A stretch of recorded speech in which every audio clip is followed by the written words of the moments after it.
औज़ुबिल्लाहि मिनश्शैतानिर्रजीम बिस्मिल्लाहिर्रहमानिर्रहीम। जी नाज़रीन, मेरा नाम है शाम और आप देख रहे हैं मार्का। जी हाँ, जैसा कि आप देख पा रहे हैं कि आज मैं एक आउटडोर लोकेशन पे हूँ और जैसा कि मैं पहले ज़िक्र कर रहा था कि ये जो लोकेशन है ये जियोग्राफिकली अपनी बड़ी सिग्निफिकेंस रखती है, बड़ी इम्पोर्टेंस रखती है। जी हाँ, इस वक्त मैं खड़ा हूँ चक्की शेख जी, तहसील लावा और मैं बिल्कुल करीब हूँ डिस्ट्रिक्ट तलागंग और डिस्ट्रिक्ट मियाँवाली की बाउंड्री के।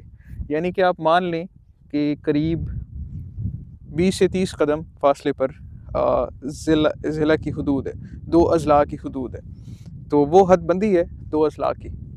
और अगर उसके अलावा मैं बात करूँ तो ये जो लोकेशन है मेरी, ये 3 अज़ला का जंक्शन है। इस तरफ अगर आप आगे जाएँगे तो मियाँवाली है, ज़िला मियाँवाली। उसके अलावा मैं ज़िला तलागंग में मौजूद हूँ और यहाँ से बिल्कुल सामने अगर आप देखेंगे तो कुछ ही मुसाफ़त की दूरी पर सकेसर पहाड़ है और ऑब्वियसली उसकी उस तरफ फिर सोन वैली शुरू हो जाती है जो कि डिस्ट्रिक्ट खुशाब है।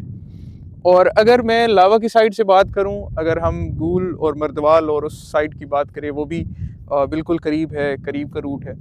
और उस तरफ से मर्दवाल से अगर आप आगे जाएं तो फिर जो है नौशहरा। अगर मैं तीसरे रूट की बात करूं, अगर हम हाजी अत्तर मोड़ बन हाफिज़ जी से चिकड़ाला की साइड जाएं तो चिकड़ाला से आगे वो नवाबा अली पट्टी, फिर काला बाग और फिर ईसा खैल बन्नू, उस रूट से आप डायरेक्टली जो है वो बड़ी आसानी से KPK में एंटर हो के और फिर अफ़गानिस्तान तक पहुंच सकते हैं। तो ये इस तरह से बड़ा इम्पोर्टेंट है और ये इलाका एक और वजह से भी अपनी मुनफरिद पहचान रखता है।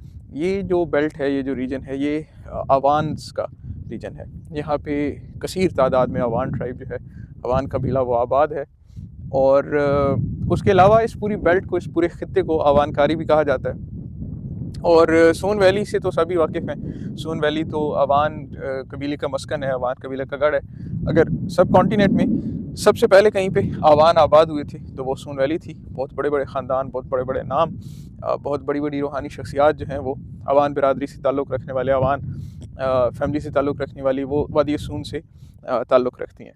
जी नाज़रीन, तो मैं अक्सर चूँकि यहाँ वॉक करने निकलता हूँ तो मैं आज अपने साथ ये किताब लेके निकला था और मैंने सोचा कि क्यों ना मैं जो इसका अगला चैप्टर आपको सुनाना है वो एक आउटडोर लोकेशन पे सुनाऊँ। तो आज का जो हमारा मौजू है वो है सवाना हयात मलिक मोहम्मद सरवर ख़ान आवान, नौशहरा तहसील व ज़िला खुशाब।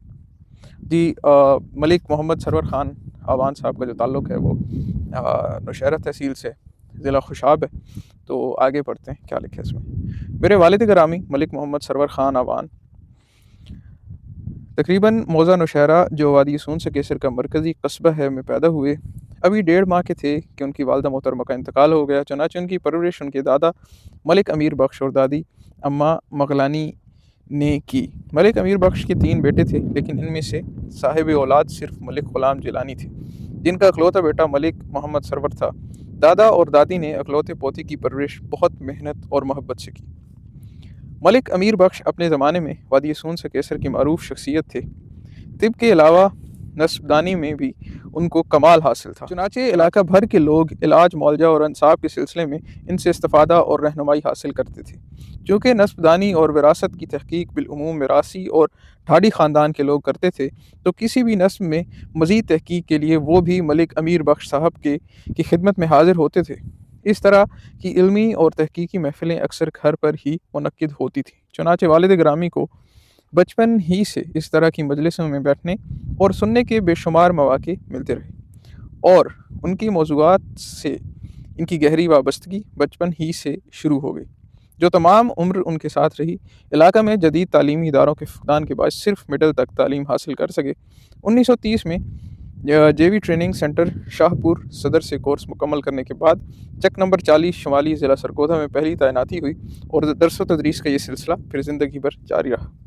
इसी असना में आपने आस्ताना आलिया सयाल शरीफ के सजादा नशीन हज़रत ख्वाजा मोहम्मद ज़ियाउद्दीन के दस्ते हक परस्त पर बैत की और आस्ताना आलिया सयाल शरीफ से आपका रूहानी ताल्लुक़ उस्तवार हुआ। थोड़े ही दिनों बाद बरसगीर पाक व हिंद में अंग्रेज़ों के ख़िलाफ़ तहरीक के खिलाफत शुरू हो गई, जिसमें बरसगीर की दोनों बड़ी कौमों हिंदुओं और मुसलमानों ने मुत्तहिद होकर हिस्सा लिया। वादी सून में इस तहरीक के नुमायाँ रहनुमा मौज़ा मर्दवाल के मौलाना ख़ान मोहम्मद साहब और नौशहरा के लाला गोहरी लाल थे। ज़िला सरगोधा में इस तहरीक के कायद हज़रत ख्वाजा मोहम्मद ज़ियाउद्दीन साहब थे, जिनकी वजह से वादी सून में यह तहरीक बेहद मकबूल हुई और गली कूचे अंतल हादी अंतल हक लईसल हादी इल्लाहु के नारों से गूंजने लगी। नाजरीन, अगर इस अरबी पढ़ने में या उर्दू के तलफ़ुज़ में मेरी कोई गलती हुई तो उसको दरगुज़र कीजिएगा। बहरहाल एक कोशिश है जो मैं आप तक पहुँचा रहा हूँ। इन्हीं दिनों में आपके प्यारे दादा और मोहसिनुल मुल्क अमीर बख्श इस दारफ़ानी से रहलत फरमा गए और उनका साया शफ़क़त आपके सर पर से उठ गया। इन्हीं दिनों आपने मर्दवाल के गाज़ी सुल्तान महमूद, नौशहरा के मोहम्मद शफ़ी और हबीब इलाही के साथ मिलकर वादी सोन में अहरार तहरीक का आगाज़ किया, जिसका मकसद गरीब लोगों को हिंदू सरमायादारों के सूदी कर्ज़ों से निजात दिलाना था। जल्द ही ये तहरीक इलाका भर में फैल गई। बड़े ज़मींदारों और सरमायादारों ने इस तहरीक को दबाने की बहुत कोशिश की, मगर वो इसमें कामयाब न हो सके। बड़े लोगों की माँ पर अंग्रेज़ हुकूमत ने गाज़ी सुल्तान महमूद को इलाका बदर कर दिया और वालिद ग्रामी को बतौर सज़ा हवेली नथू के प्राइमरी स्कूल में तैनात कर दिया गया। हवेली नथू के इस ज़माने में इलाका भर के मुजरिमों की पनाहगाह समझी जाती थी और इसी सिलसिले में वहाँ पुलिस चौकी कायम कर दी गई थी। हुस्न इत्तेफाक कि ये जगह आस्ताना आलिया साल शरीफ के करीब थी, चुनांचे इस दौरान आपको आस्ताना आलिया से इल्मी और रूहानी फ़यूज़ व बरक़ात हासिल करने की बेशुमार मौक़े मिले। यहीं आपने मौलाना हबीबुल्लाह मरहूम से तिब भी पढ़ी। जंग अज़ीम दोम के अख्तिताम के साथ ही बरसगीर पाक व हिंद में आज़ादी की तहरीक अपने उरूज की तरफ बढ़ने लगी।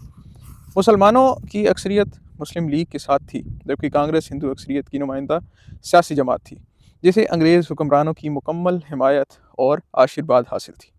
सूबा पंजाब, जो कि मुस्लिम अक्सरियत का सूबा था, लिहाजा यहाँ मुस्लिम लीग को नाकाम बनाने के लिए हिंदुओं और अंग्रेज़ हुक्मरानों ने मिलकर एक नई सियासी जमात